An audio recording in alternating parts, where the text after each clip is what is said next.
Ethiopia, right? The only African nation to never be colonized up until now. Ethiopia is one of the largest recipients of Chinese aid in the world. Ethiopia also has a female president now. Shout out to the queen. But guess what? Ethiopia better do something fast because they are becoming over dependent on Chinese support. And why is the Chinese taking over Africa? Because they studied what the white man did and they said we're going to do it better than the white man. They are coming into Africa for 4 reasons. Reason number 1, the China man is coming into Africa.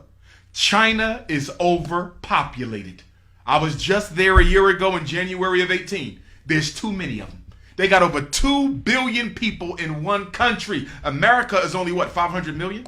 They got 2 billion. China is looking for unexploited lands where they can send their excess poor people. Africa is perfect. That's number 1.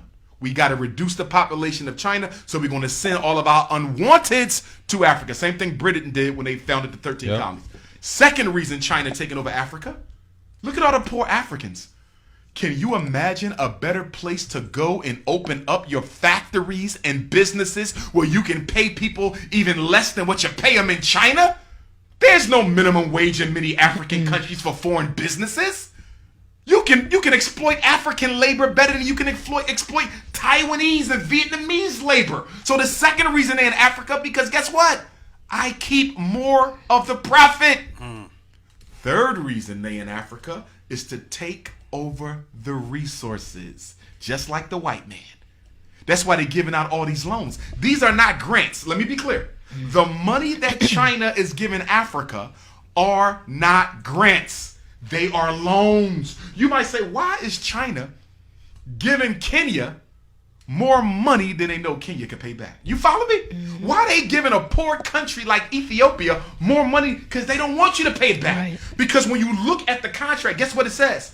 If you default on this loan, we keep all your tea fields are mine. All your copper mines are mine.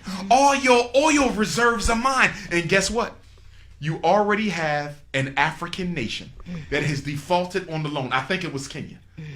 But don't quote me. As a result of the default, China now owns all of a particular resource in that country. And the fourth reason that they are in Africa is to make the Africans dependent on them culturally, intellectually, educationally, and otherwise, because China plans to colonize Africa the same way the white man did. And I'm hurting by saying this, y'all. You know why I'm hurting?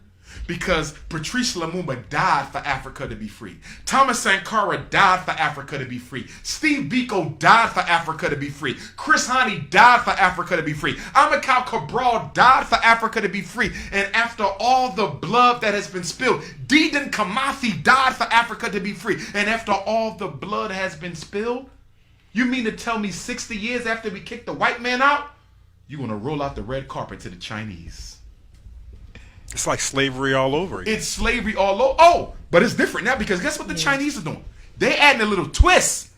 They're building military bases and police stations everywhere they set up shop. I'm going to be interviewed by Djibouti magazine next week.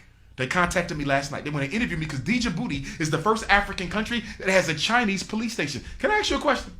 If you are the president of Wakanda, right? You are a sovereign nation. I want to come and do business in your sovereign nation. Can you please tell me why you allowing me to bring my own police? You are a sovereign nation. Part of being sovereign means what? You control the military. But Africa is letting China bring their own police. Let me tell you what's going to happen. Let me tell you what's going to happen. The Chinese as disrespect, and by the way, they are as disrespectful in Africa as they are here. Right. So when you read these stories in New York about the sister being beat up in the nail salon, yeah, I remember that. Yep. They do the same thing in Africa. Yeah. Oh, the Chinese think they own it. When you go, you're going to see what I'm talking about. Guess what? I'm going to tell you what's going to happen. There's going to be a conflict. An African is going to get disrespected by a Chinese. It's going to turn into a group conflict, and the Chinese military is going to hurt one of our African brothers and sisters. It's going to turn into a civil war. Yeah. And then China going to send a whole army in, and they're going to colonize that whole country. And they're going to do just like America does. We just making your country safe for democracy.